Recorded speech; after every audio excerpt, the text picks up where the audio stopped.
Hi hello வணக்கம் மக்களே. This video sponsored by school of business organization Tiruvannamalai. இது நம்மளோட டிஜிட்டல் மார்க்கெட்டிங் கம்பெனிங்க. அதில் ஒர்க் பண்ண இன்ட்ரெஸ்ட் இருக்கவங்க ஸ்க்ரீனில் தெரியுற என்னோட வாட்ஸ்அப் நம்பருக்கு கான்டாக்ட் பண்ணுங்கள். வாங்க வீடியோக்குள்ளே போகலாம்.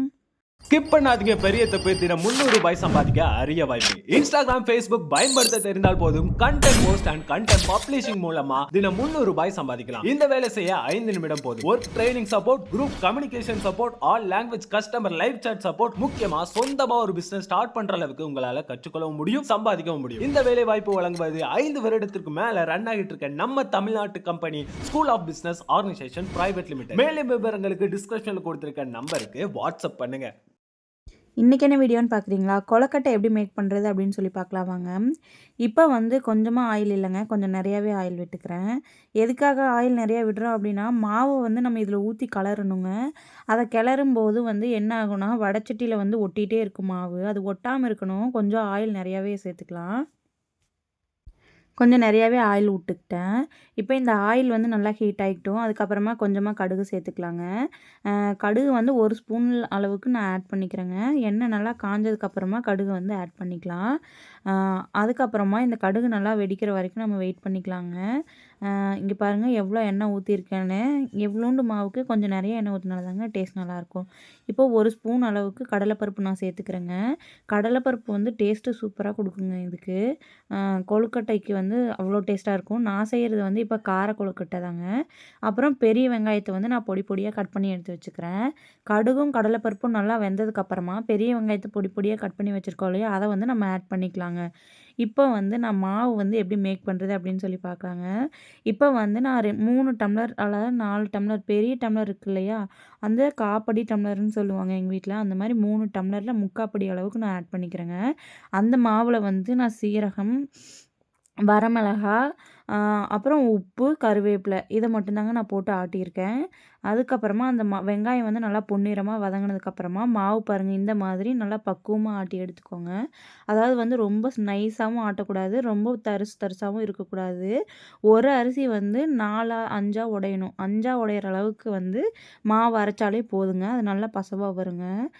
இதை வந்து நீங்கள் ரேஷன் அரிசியில் கூட ட்ரை பண்ணி பார்க்கலாங்க, சூப்பராக இருக்கும்.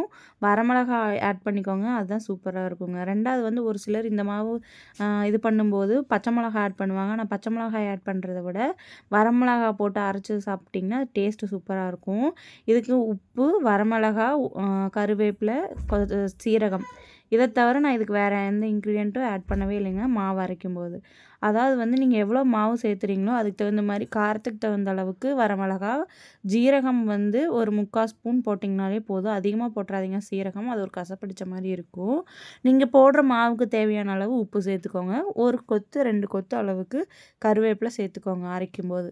அவ்வளோதாங்க. இப்போது வந்து நல்லா இந்த மாதிரி மாவு வந்து எண்ணெய் வந்து ஒட்டாமல் எவ்வளோ பிரித்து கொடுக்குதுன்னு பாருங்கள். இந்த மாதிரி பக்குவமாக மாவு வருங்க. கொஞ்சம் ஆயில் அதிகமாக சேர்த்துக்கிட்டிங்கன்னா இந்த மாதிரி எல்லா இடத்துலையும் வெங்காயம் படுற அளவுக்கு நல்லா பெரட்டி விடுங்க. இது வந்து நான் கார கொழுக்கட்டை தானே செய்கிறேன், அதனால இருந்தாலும் ஸ்டஃபிங்ஸ் எல்லாம் இதுக்கு எதுவுமே நம்ம ரெடி பண்ணுறது இல்லைங்க. இனிப்பு கொழுக்கட்டை மாதிரி இந்த மாதிரி தாங்க நம்ம ட்ரை பண்ணணும். இப்போது நான் எவ்வளோ தண்ணி மாதிரி இருந்ததை வந்து எவ்வளோ கெட்டியாக பெரட்டியிருக்கேன்னு பாருங்கள். இந்த அளவுக்கு நல்லா கையில் பிடிச்சி எடுத்து வைக்கிற பக்குவமாக இருக்கணுங்க. நான் காமிக்கிறேன் பாருங்கள். இப்போ ஒரு இட்லி சட்டி எடுத்து வச்சுக்கிட்டேன். அதில் 1.5 செம்பு, சின்ன செம்பில் 1.5 செம்பு அளவுக்கு தண்ணி ஊற்றிட்டு, இட்லி தட்டு வைப்போம் இல்லையா, ஊற்றி வைக்கிற தட்டில் சின்ன தட்டு இருக்கும், அந்த தட்டு எடுத்துக்கிட்டேன்.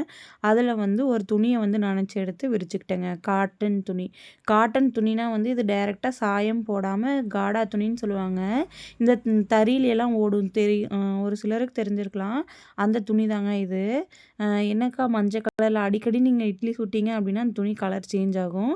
மற்றபடி அது வந்து கஞ்சியெல்லாம் எதுவுமே போடாமல் நீட்டாக நெசு வர்றது தாங்க அந்த தறியோட துணி, வேறு ஒன்றும் இல்லைங்க. இப்போ வந்து அந்த கொழுக்கட்டையை இந்த மாதிரி பக்குவமாக பிடிச்சி ஃபுல்லாக வைக்கணுங்க. டேஸ்ட்டு சூப்பராக இருக்கும். குழந்தைங்களுக்கு இது ஹெல்திங்க. இதில் வந்து பருப்பு வகைகள் ஏதாவது ஆட் பண்ணுறதா இருந்தால் கூட நீங்கள் ஆட் பண்ணிக்கலாங்க, சூப்பராக இருக்கும். இந்த மாதிரி பக்குவமாக பிடிச்சி எடுத்து வைங்க, கையிலேயே ஒட்டாது, சூப்பராக இருக்கும். கொஞ்சம் சூடாக இருக்கையிலேயே பிடிச்சி வச்சுருங்க, ஓகேங்களா? அப்போ தான் நல்லாயிருக்கும். பிடிக்கிற பக்குவத்துக்கும் கரெக்டாக வரும். யாருக்கெல்லாம் கொழுக்கட்டை ரொம்ப பிடிக்குமோ அவங்களாம் இந்த மாதிரி ட்ரை பண்ணி பாருங்கள். சூப்பராக இருக்கும். பாருங்கள் எவ்வளோ அழகா இருக்குன்னு. வாங்க சாப்பிட்லாம். இப்போ இது வந்து நல்லா வெந்து வரணுங்க. கத்திலேயோ எதையாவது ஒண்ணு வச்சு குத்தி பார்க்கும்போது, அது அந்த கரண்டிலேயோ இல்லை எதுலேயோ ஒட்டாமல் வந்ததுன்னா கொழுக்கட்டை ready. Thank you. Bye bye.